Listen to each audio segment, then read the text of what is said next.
What's up and welcome to FPL Today. I'm your host JNO. Welcome to the channel and welcome to another video about midfielders from different price values in the Fantasy Premier League 2017-2018 game. But before we get into this video, if you love FPL content and you want it in your subscription box, consider subscribing to the channel where we're going through 30 days of FPL, so close to 30 days, a video every day. So thank you guys so much for the support and helping me to keep going, and let's get on with the video. So today we're looking at mid-priced midfielders from about the 6 million to 7.5 million price range. Now these players are very important because these are the players that can completely turn around your season. Everyone knows the big hitters, everyone knows the players that are going to score big points. They are easier to predict. However, if you're playing a 3-4-3, you need two mid-priced midfielders, or maybe just the one depending on how you budget your squad, to be bringing in the points to put you just a bit above everyone else. Last year, the great value options in midfield were people like Joshua King and Gylfi Sigurdsson. So in this bracket, you can find some absolute diamonds that will boost you up the FPL ranking. The first midfielder we're going to look at is Ritchie at 6 million, who has promised many a time to be an absolute standout in the Fantasy Premier League, but has fallen a bit short as far as I'm concerned. However, Ritchie is a player and a midfielder that is on set piece duties for Newcastle United. Coming in with the potential for assists and goals, he could get a great score this season for a player at his price value of 6 million. Now in the Premier League, and you know I prefer to look at Premier League stats than looking at Championship stats, we are going off the 2015-2016 season for Ritchie, and in that season he was playing for Bournemouth and managed to get 33 appearances,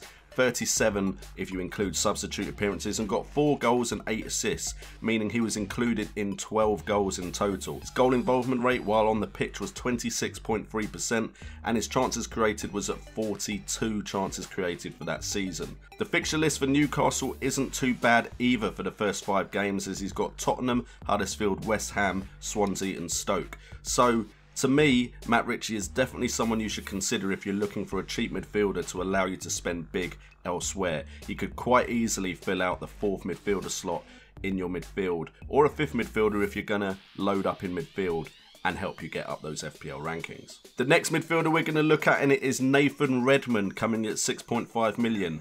Now he's been played out of position quite often at Southampton. Who knows if that will continue. However, he has definitely got some underlying stats which make him look like he could be a fantastic option in the Fantasy Premier League. Unfortunately, he's often fallen short of getting the goals and assists compared to his underlying stats, but hopefully this season he can break out of that trend and get a lot of points for us. If we look at the 2016-2017 season, you can see he had 32 starts with 37 appearances in total and managed to get 7 goals and 1 assist. For 6.5 million, that is not bad. That's 8 goals involved in for him. And he had a goal involvement rate while he was on the pitch of 21.6%, with 83 attempts on goal and 57 chances created. So there's the potential there for him to be a bit more lethal, get more assists and goals, which could make him vital to our seasons. The fixture list for Southampton, as we all know and I've gone on about it, is very favourable, with 3 home games in the first 5. And to be honest, if you look at the lineup, Swansea, West Ham, Huddersfield, Watford and Crystal Palace, Southampton could get off to a flyer, and Nathan Redmond could get us off to a flyer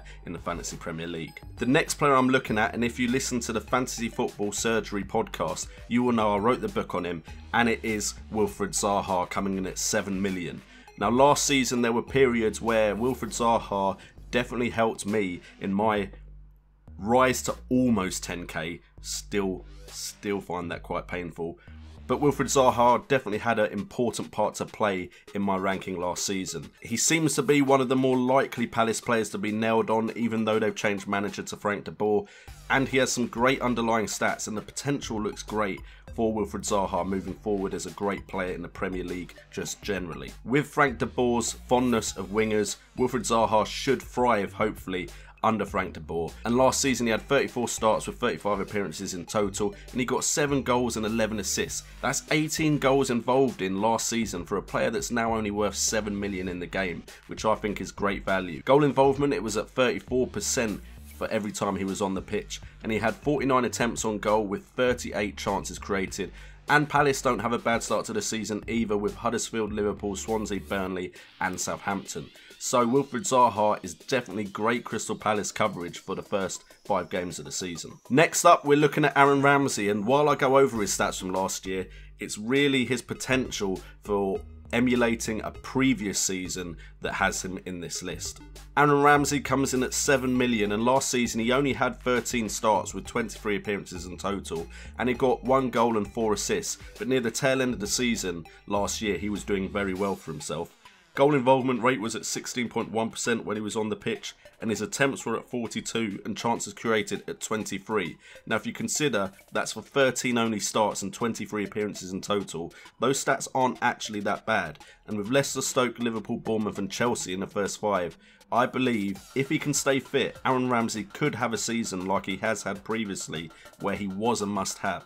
Also, I feel like the 3-4-3 or the 3-5-2 and the various versions of 3 at the back that are currently being played seem to benefit central midfielders a bit because they're more likely to get game time when you have more men in the middle, and also wingers and wing backs are starting to fight for the same positions, which means midfielders are potentially more nailed on, which I will also get into tomorrow's video with my Man City top premium price player pick. And with all the uncertainty around the Arsenal team with Sanchez and the new players being brought in, I feel like Aaron Ramsey will play and will start, and that is why he's made the mid-priced midfielders list. And then finally, and this is unusual for me, I'm going with someone new to the Premier League and new to English football, but I'm picking Davy Klaassen at 7.5 million. Now, I don't generally suggest picking a player that has just joined the Premier League.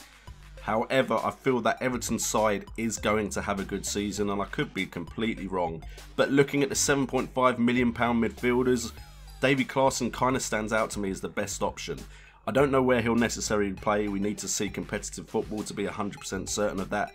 But at 7.5 million last year in the Dutch league, he had 33 appearances with 14 goals and 9 assists. Shots per game and key passes both at 1.8, and his fixtures are Stoke, Man City, Chelsea, Tottenham and Man U in the first 5, which means he's probably not going to be the first person you think to put in your team at the beginning.